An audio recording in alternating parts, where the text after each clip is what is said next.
Graça e paz, meus irmãos.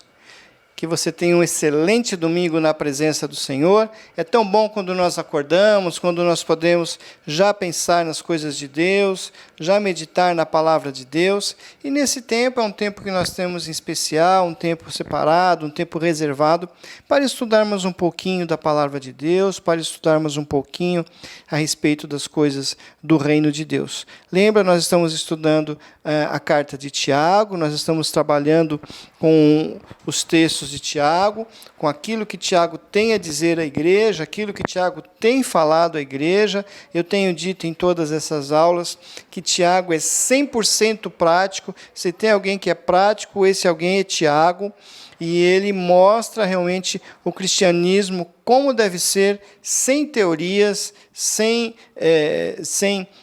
adendos, mas ali na vivência do dia a dia, como agir, como fazer. Ele aponta os erros, ele aponta uma série de coisas, e a carta de Tiago, que foi escrita lá no ano 65, e fala até hoje a nós, é uma carta tão importante que é como se fosse escrita nos dias de hoje, cartas para nós. Então, esse é muito rico o texto de Tiago, né? E hoje nós vamos estudar um pouquinho sobre o capítulo 4 de Tiago, dos versos 11 ao verso 17, onde ele vai falar sobre a maledicência e sobre a arrogância. Maledicência e sobre a arrogância. Então, como já foi dito na sua carta, Tiago vem ensinando sobre várias coisas que prejudicam o bom andamento de uma igreja, coisas que atrapalham a comunhão dos crentes na igreja de Deus, coisas que realmente fazem mal à igreja de Deus. Hoje ele fala duramente contra duas coisas muito sérias e que também têm o poder de destruir qualquer relacionamento, que seja em qualquer nível, dentro e fora da igreja, e também dentro da igreja tem um poder muito grande de destruir a comunhão da igreja. É uma arma muito grande usada pelo inimigo, que é como uma bomba mesmo, e que vai destruindo os relacionamentos dentro da igreja. São eles a maledicência e a arrogância. Duas ferramentas que o inimigo usa e que traz para dentro das igrejas, traz para dentro dos lares, e se nós não tomarmos cuidado, ela nos atinge e traz efeitos aí muito danosos, né? Então, o texto que Tiago propõe está no capítulo 4, de 11 a 17. Esse texto diz assim: Irmãos, não faleis mal uns dos outros. Aquele que fala mal do irmão ou julga seu irmão, fala mal da lei e julga a lei. Ora, se julgas a lei, não és observador da lei, mas juiz. Um só é legislador e juiz, aquele que pode salvar e fazer perecer. Tu, porém, quem és que julga o próximo?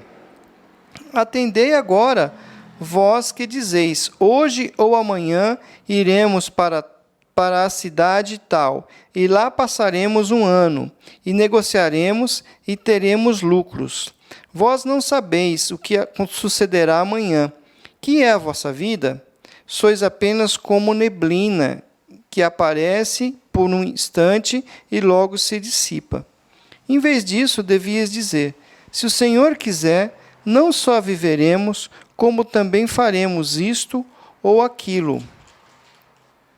Agora, entretanto, vós jactais das vossas arrogantes pretensões. Toda jactância semelhante a essa é maligna. Portanto, aquele que sabe que deve fazer o bem e não o faz, nisto está pecando. Amém. Então, esse texto é o texto que está proposto para o nosso estudo de hoje, um texto bem interessante. Vai falar aí sobre maledicência, vai falar sobre arrogância, sobre o orgulho. As duas coisas se manifestam muito. E os versículos iniciais, os versículos 11 e 12, eles falam em particular dos cristãos briguentos, cristãos invejosos. Nossa, como tinha isso na igreja daquele primeiro século, como existia isso, gente brigando dentro da igreja pela primazia, gente brigando dentro da igreja pelos melhores lugares, gente brigando na igreja para poder se levantar e falar, gente brigando pela sua opinião, que devia ser aceita em detrimento da outra, e gente também que olhava a posição que alguns ocupavam de destaque e também batalhava, como no mundo corporativo, por aquele lugar de destaque, vamos dizer assim. Então, isso era um problema muito sério naquela igreja, as intrigas e as fofocas, e a maledicência. Isso que não serve para nada, a não ser para destruir. E muitas pessoas deixaram de agir na igreja, deixaram de trabalhar nas igrejas, muitas pessoas até se enfraqueceram, muitas pessoas até se desviaram do Evangelho por causa disso. Foram embora, ficaram ressentidos. Pessoas que passaram a agir de igual modo, apenas para revidar o golpe que foi sofrido. E até aqueles que, por não terem uma raiz forte, acabaram abandonando o Evangelho por causa dela.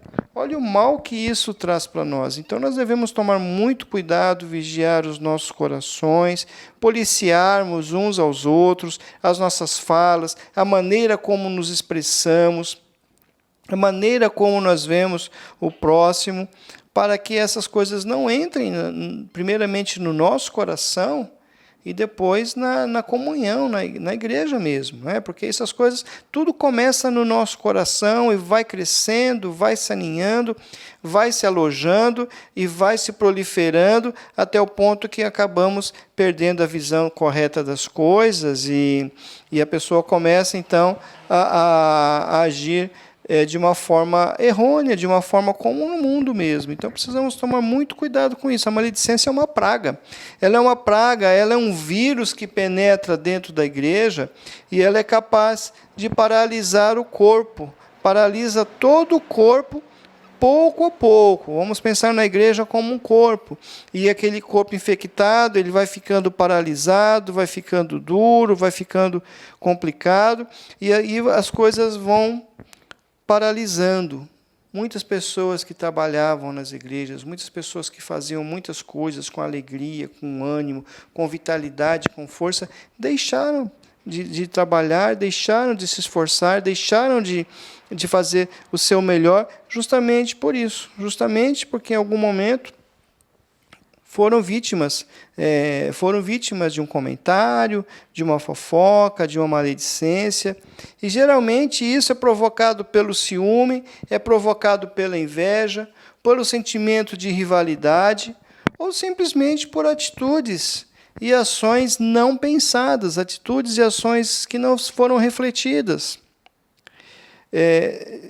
Tem gente que fala sem pensar, tem gente que faz cor à voz do outro, sem averiguar se o que o outro diz procede, se o que o outro diz é real, sem analisar as consequências disso. Será que o que eu vou falar vai trazer bem ou vai prejudicar alguém? Se vai prejudicar alguém, é melhor que eu não fale. Se o que eu vou falar vai trazer discórdia, vai trazer divisão, confusão, é melhor que eu me cale.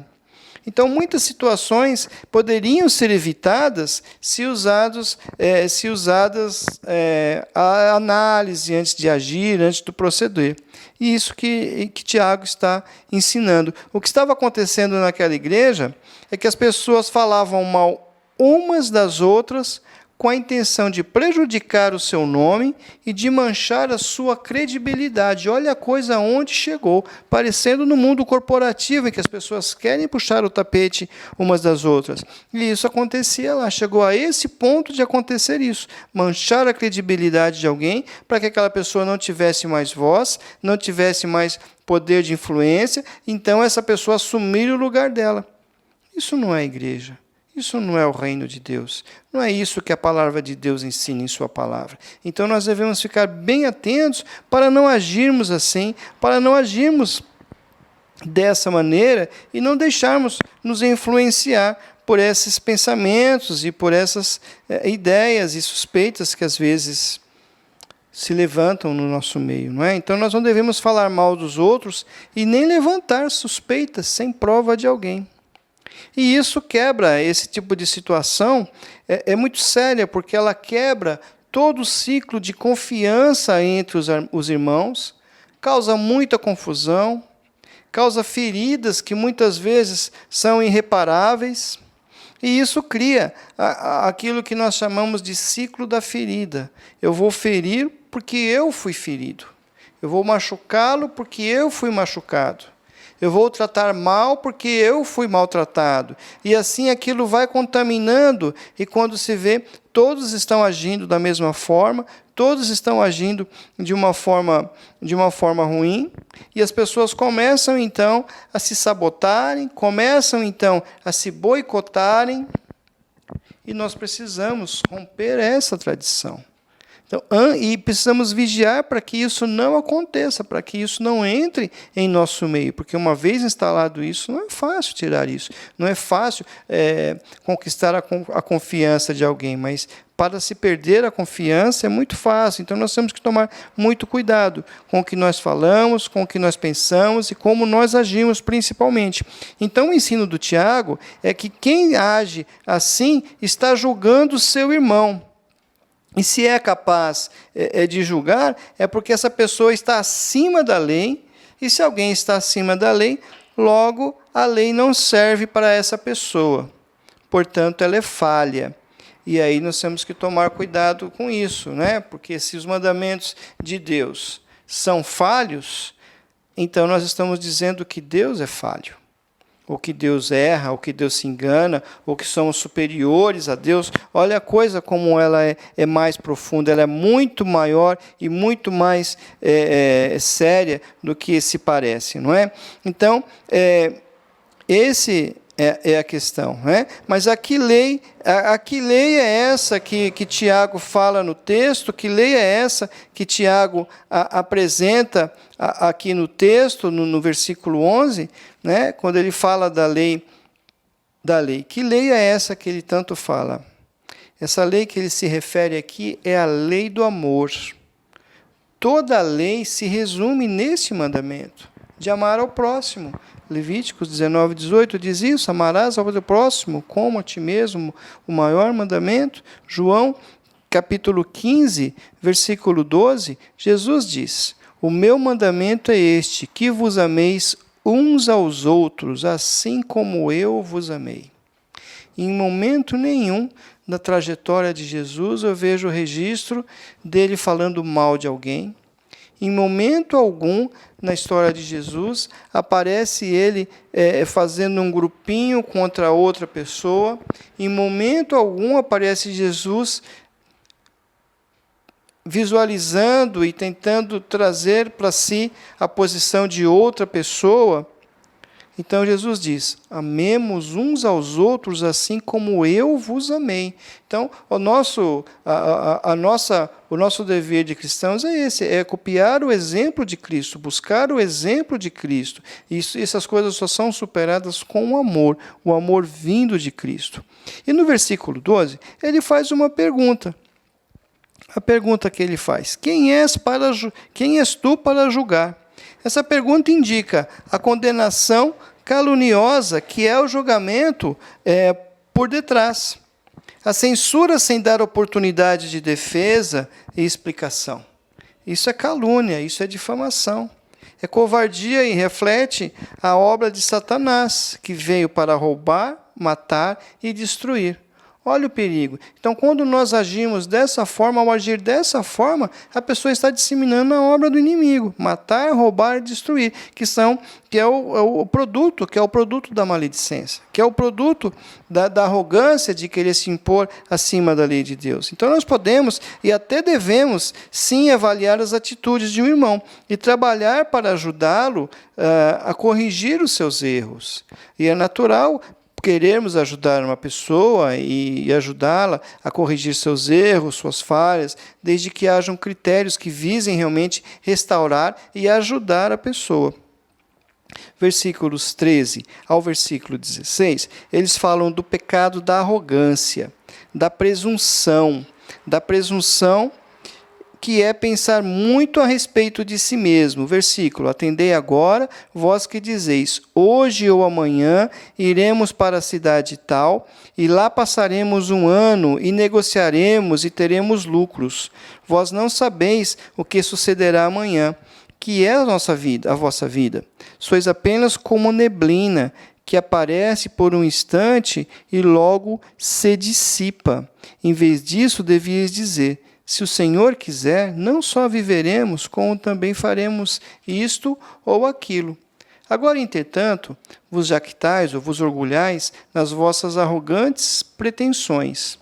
Todo orgulho, toda jactância semelhante a essa é maligna. Portanto, aquele que sabe que deve fazer o bem e não o faz, nisso está pecando.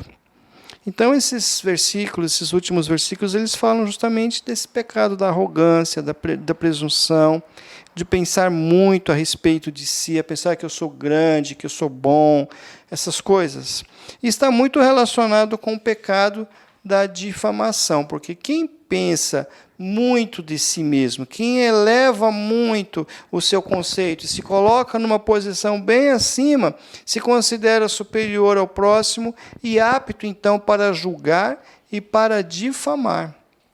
Então, essa é a grande questão. Então, na hora da difamação, na hora da fofoca, na hora da arrogância, na hora da fala, tudo isso é considerado. A pessoa se coloca num patamar acima do outro, então está apto para julgá-lo. Então, Tiago lembra a todos, e em especial aqueles que são arrogantes, que a vida passa rápido. A nossa vida passa rápido. O amanhã não nos pertence. E é uma loucura fazer planos para o futuro, não é? Sem levar em consideração a soberania de Deus. Fazer planos para o futuro é importante. Todos nós somos criados assim, para fazer planos, para planejar, para idealizar, para sonhar, não é? Mas a loucura é quando esses planos não levam em consideração a soberania de Deus, a vontade de Deus e o confiar na providência de Deus. Então, nós devemos levar em consideração que o controle da nossa vida ele está totalmente nas mãos de Deus e deve permanecer e deve estar nas mãos de Deus. E, por isso, nós devemos estar submissos à sua vontade. Nós podemos fazer planos para o futuro? Claro que sim. Nós não só podemos, como nós devemos fazer esses planos, mas Deus deve estar à frente dele. E isso não quer dizer que tudo sairá conforme o plano, mas de acordo com a vontade de Deus. E esse é o problema, que muitas pessoas fazem um plano, oram, apresentam para Deus, mas às vezes as coisas não saem exatamente como planejadas e se revoltam, ficam aborrecidas com Deus, quando na verdade Ele é quem dirige, Ele que é o soberano. Por isso, a nossa vontade deve estar alinhada à vontade de Deus, não é? E gloriar-se a respeito das suas próprias habilidades e conquistas é um pecado que demonstra falha ao reconhecer a ação de Deus nas nossas realizações. Então, é isso que ele fala no versículo 16. Vos orgulhais das vossas arrogantes pretensões. Né? É planejar, é montar, é fazer as coisas e esquecer completamente que Deus é quem garantiu tudo. Eu consegui, eu fiz pela minha capacidade. Então, isso mostra falha ao reconhecer a ação de Deus nas nossas realizações. Ninguém é poderoso em nada. Ninguém é bom o suficiente para realizar alguma coisa por si só. E nem deve se considerar assim. Quem canta faz isso para a glória de Deus. Quem prega deve ter em mente que faz isso para a glória de Deus. Quem ensina deve ter em mente que faz isso para a glória de Deus. Quem administra, quem cuida da manutenção da igreja, enfim, tudo que nós fazemos deve ser para a glória de Deus. E nós devemos ter em mente que todo orgulho e toda arrogância teve a sua origem no diabo, que caiu justamente porque achou que era tão bom que poderia assumir o lugar de Deus. E por último, no verso 17, Tiago ensina que aquele que sabe fazer o bem e não o faz, comete pecado. Pecado não é só fazer mal, não é só fazer o mal, não é só fazer o mal às pessoas, não é só aproximar-se das coisas erradas, mas também é deixar de fazer o bem. E aí a coisa realmente leva-nos a um pensamento, né? O que sabemos que deve ser feito e não é feito, isso é pecado. Quando nós temos oportunidade de ajudar alguém, quando nós temos oportunidade de estender a mão a alguém em nome de Jesus e não o fazemos, nós cometemos pecado. E o texto está falando exatamente disso, de se omitir. E a coisa fica muito séria, porque muita gente deixa de fazer o certo simplesmente porque não quer. Simplesmente porque acha que o outro, e olha a questão do julgamento novamente, que o outro não merece, ele não merece a minha ajuda, então eu não vou ajudar. Ele não merece que seja feito nada, então eu vou ficar assim. Então, é isso. Às vezes, a pessoa não gosta de alguma coisa, não gosta de alguém que está na frente, ou porque ficou contrariado com alguém, ou porque não quer compromisso.